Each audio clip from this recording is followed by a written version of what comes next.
es dejarlo de 40 milímetros, ¿vale? ¿Qué pasa si yo vuelvo más grande la caja? Va a funcionar, ¿sí? Va a funcionar también sin problema. Tal vez se tarde un poco más en arrojarnos la solución, pero más allá de eso no va a pasar nada. ¿Qué pasa si yo la cojo de 38 milímetros? Tampoco va a pasar nada, no va a haber problema. Es una recomendación. ¿Qué pasa si la tomo muy pequeña? De 10 milímetros, por ejemplo.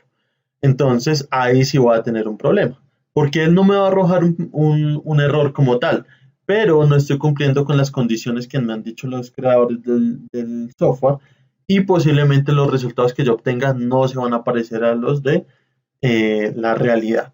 ¿Listo? Entonces, ¿qué vamos a hacer ahora?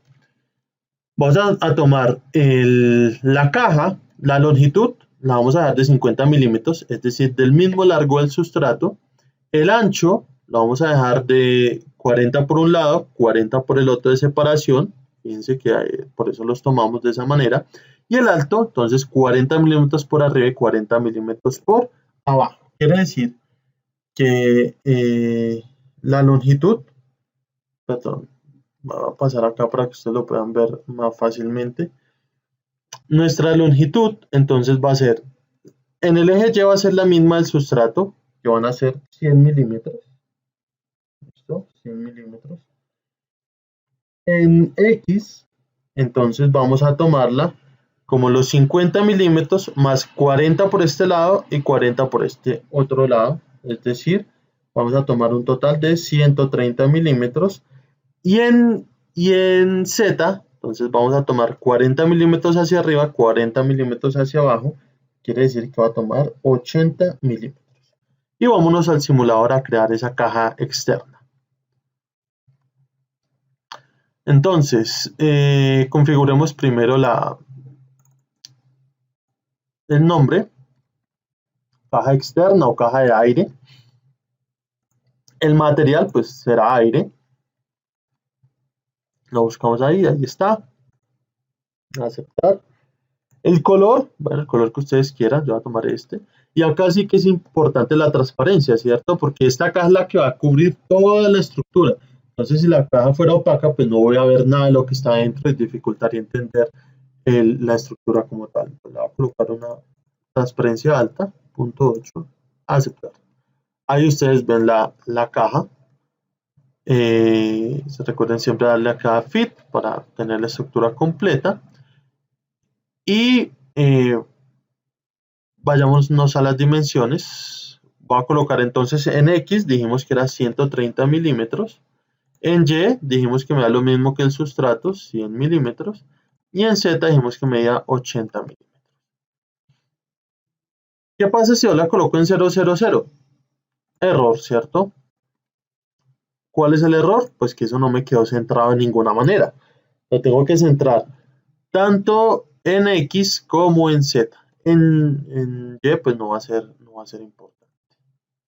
Entonces, la posición en X. Entonces dijimos que medía 130 milímetros. Lo voy a colocar con menos 65 milímetros, es decir, la mitad. Y en Z, que mide 80 milímetros, lo voy a colocar como menos 40 milímetros. ¿Listo? Y ahí ya... bueno, perdón. Acá cometí un error, me hace falta configurar algo, y es que no tome en cuenta la distancia del sustrato, ¿cierto? Entonces no era menos 65 milímetros porque necesito que me quede centrado, ¿cierto? Centrado tal como lo habíamos dicho antes. Entonces seguramente aquí me va a tocar sumarle los 50 milímetros. A ver, no está quedando centrada. Entonces ajustemos para que nos quede perfectamente centrada. Deberíamos colocar más 12.5 milímetros, más 12.5, perdón. Bueno, es que lo tomé mal. Era menos 65, le sumé 50, pero en realidad era menos 65 milímetros más la mitad, ¿no? Más la mitad, que son 25. Ahora sí. Qué pena, cometió el error. Había sumado 50 milímetros cuando en realidad debía sumar 25. Y fíjense ustedes que me quedó totalmente centrado. Ahora, otra definición importante son acá los puertos, ¿sí?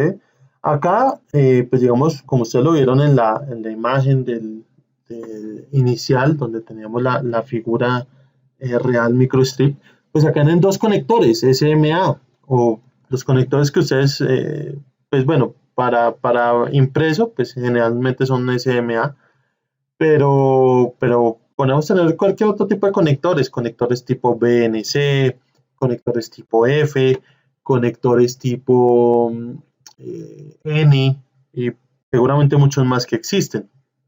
Pero acá imagínense lo complicado que sería crear el puerto. Entonces lo que vamos a hacer es crear unas estructuras, unos rectángulos que nos va a servir como puerto de ondas. ¿Sí? Esa va a ser la condición de ellos, nos van a servir como puertos de ondas. Y van a tener también unas dimensiones, digamos que tienen que ir de la mano con las sugerencias que nos da el fabricante. Pues bueno, más que el fabricante acá, el creador del software, ¿no? El creador del software, entonces pues nos toca respetar esas dimensiones. Entonces, ¿dónde van a ir los puertos? Van a ir a los extremos de la línea, ¿sí? Pero fíjense que si yo lo dibujara esos rectángulos, porque son rectángulos, yo los dibujara de esta forma, pues me quedaría en el plano XY y eso no me serviría.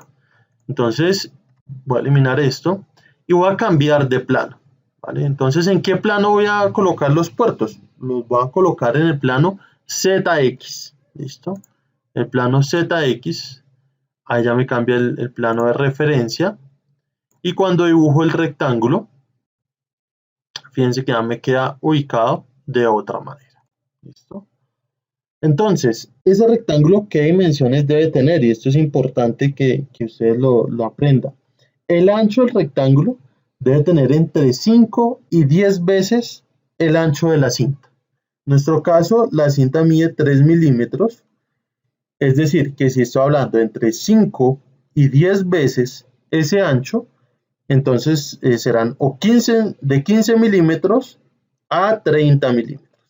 Cualquiera de esas dimensiones nos va a funcionar bien desde que esté en ese rango. ¿Y el alto cuál va a ser? El alto va a ser entre 4 y 10 veces la altura del sustrato o el espesor del sustrato. En este caso el espesor del sustrato, recordemos que es 1.5748 milímetros. Entonces, si es de 4 a 10 veces, pues bueno, nos tocaría utilizar un poco allí la calculadora. Supongo que va como de 6 milímetros hasta 15 milímetros. Por ahí debe estar la cosa. Entonces, hagámoslo más sencillo. Pues definamos de una vez las dimensiones para que nos quede más fácil de calcular o de dibujar en este caso. Dejémoslo de 9 milímetros de alto. ¿Listo? Por 20 milímetros de ancho. ¿Listo? Y con eso ya cubrimos las dimensiones. Entonces, vamos a sacar rectángulo, démosle el nombre puerto 1. El color, bueno, colocamos el azul oscuro.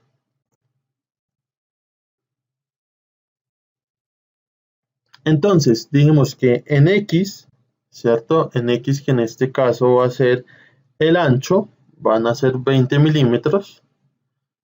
Y en Z, que va a ser el alto, van a ser 9 milímetros. ¿Listo? Lo voy a ubicar en 000 y ya lo ubicamos correctamente. ¿Listo? Fíjense que está en 000. Ahora lo tengo que ubicar en la mitad de la línea de transmisión. Ahora sí, bien concentrados acá para no cometer errores. Lo vamos a colocar entonces en X, va a ser la mitad del sustrato, 25 milímetros, menos la mitad del ancho nuestro, que son 10 milímetros. ¿Listo? En este caso nos daría 15 milímetros como tal, y fíjense ustedes que ahí quedó bien centrado. El otro puerto va a tener las mismas dimensiones, una posición muy similar, solo que en vez de estar al lado izquierdo de la estructura va a estar al lado derecho. Entonces lo podemos acá duplicar. Acá me aparece el puerto 2 y le va a cambiar las dimensiones. Entonces, ¿qué es lo que le va a cambiar? La posición, perdón, las dimensiones no, la posición. Ahora en Y, no creo que esté en 0 milímetros, sino que esté en 100 milímetros. Y ya ustedes van a ver el puerto al otro extremo. Y con eso hemos dibujado toda nuestra estructura. No falta el plano de tierra, pero el plano de tierra lo voy a enseñar a colocar de otra manera.